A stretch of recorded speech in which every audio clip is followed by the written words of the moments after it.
This is London Marylebone, a major London terminus that acts as a host to many destinations such as Aylesbury, Oxford and even Birmingham. And in today's video, I'll be travelling on board the Chiltern Clubman as we make our way across South East England and the West Midlands. We'll be checking out everything from the seating to the speed to determine if this really is the better way to Birmingham.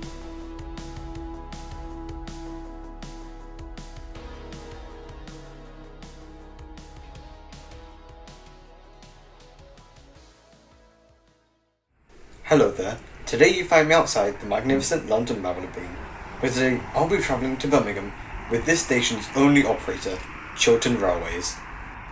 We're currently outside the main entrance, also known as the Malcolm Place Front, which is a Grade 2 listed building that opened with the station in 1899 as part of the Great Central Railway.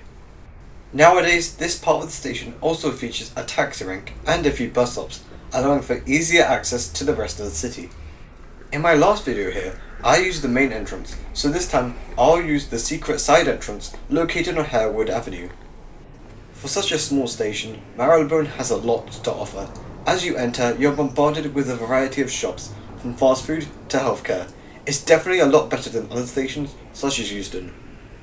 However, one negative is that the station is just one giant open concourse, meaning it can get really cold during the winter, so be prepared if you're travelling from here. Up ahead is where you can find ticket machines, but also the departure board. Our train today is the 0902 service to Moor Street, of which we'll be travelling the entire route. We're just waiting for our platform to be announced. As I admire the old Network South East branding, you can see the entrance to the Underground station, which is only served by the Bakerloo line. To the right, you can also see the ticket office. Our platform's finally been announced, so let's head to the train. To get through the barriers, you can either use a ticket or an Oyster card if you're travelling within the permitted zone. And today's service will be hauled by none other than the Class 168 Clubman. The Class 168 was built by Adtrans and entered service with Chiltern back in 1998. These trains operate both mainline services and the local services across the Chiltern main line, as they operate at a max speed of 100 miles per hour. Interestingly, there's two different variants of the 168. There's this one I'm riding today, and the 168-0, which have a different front but the same interior. These units were the first set of 168s built by Adtrans back in 1996. The name Clubman is given to them for branding reasons, as it gives a sense of class and a club-like atmosphere, but we will see if this is actually true as we take a ride on these trains. This service is formed of 7 coaches, and this is true. However, 168s aren't that long. It consists of a 4-car and a 3-car 168 coupled together. We'll be in the 3-car unit for this trip. Now let's board and take a seat. I think we may have boarded too early, as the lights weren't even on yet. Now then, let's take a seat in this bay of 4 today. Yeah. Across us, another 168 departs. However, this one is a recently refurbished unit. If you'd like to see our review of these, then be sure to subscribe to not miss out. And we depart on time at 0902. The journey to Moor Street will take 2 hours and 2 minutes, as we call at several stops along the way, covering a total distance of 111 miles at a top speed of 100 miles per hour.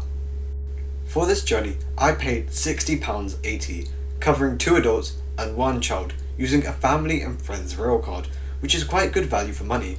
While booking tickets for this journey, I looked at Avanti West Coast, and they were offering us tickets for £100, which is honestly absurd.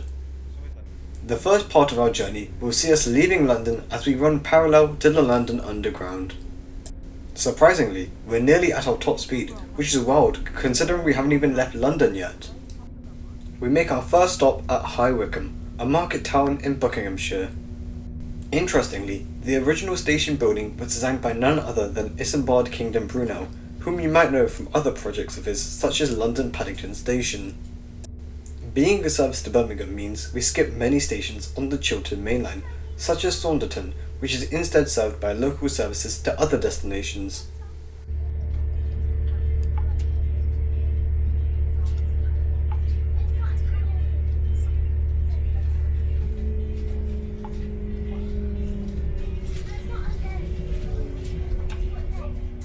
Our next stop is Haddenham and Tame Parkway. As the name implies, the idea is that you park your car at the station and use the train to continue your journey. This is then followed by Bicester North, one of two stations serving the town of Bicester, with the other being Bicester Village, which is served by trains going towards Oxford. As we make our way to the next station, we pass by a siding with one of Chiltern's brand new Explorer sets. These will be replacing the old Mark III DVT sets.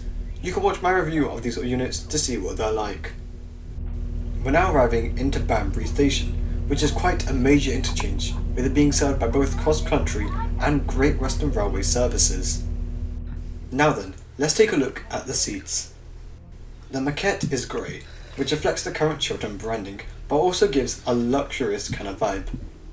The seat itself is actually really good, and the same can be said for the headrest, perfect for a 2-hour journey, such as this one.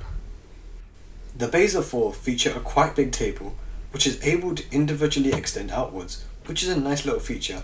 However, it does seem to be quite damaged. There are 2 chargers, however no USB ones are present, which makes sense considering the age of these trains. And of course, this train has overhead luggage racks. Chiltern offers complimentary Wi-Fi on all its services, which we'll be checking out later. We continue our journey with a stop at Leamington Spa.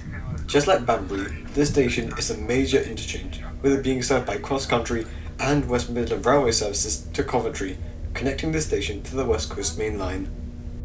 Chiltern also provide a local service from the station, connecting it to Stratford-upon-Avon, as can be seen on the opposing platform. Now then, let's take a look inside the bathroom. First thing you'll notice is just how little space you get. I'm not sure if these trains feature disabled toilets, which would be bad if they didn't. It's also extremely dirty in here, so I was quite cautious of what I was touching. As for the bathroom itself, everything was in working order. It's a shame the bathroom itself wasn't very clean.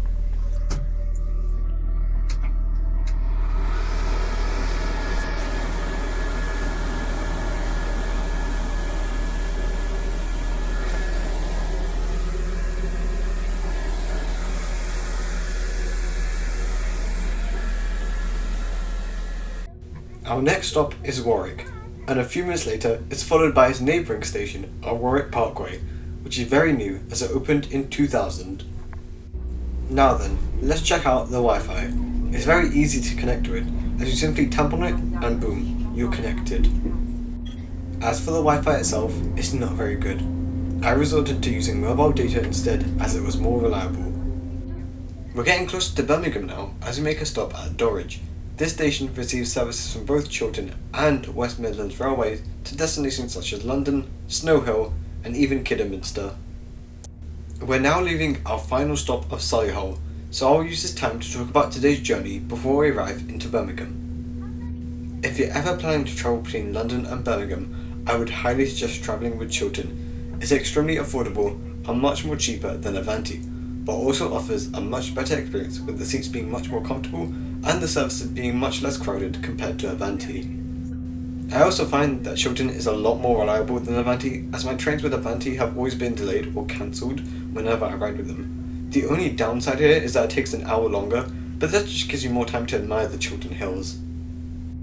But what do you think of Chiltern? Have you ever ridden with them before? If so, let me know in the comments down below. We are now at Birmingham Moor Street. If you liked what you saw today, then be sure to subscribe, and also join my Discord and follow me on Instagram. You can find links to those in the description down below. Thanks for watching, and I'll see you in the next video. Goodbye!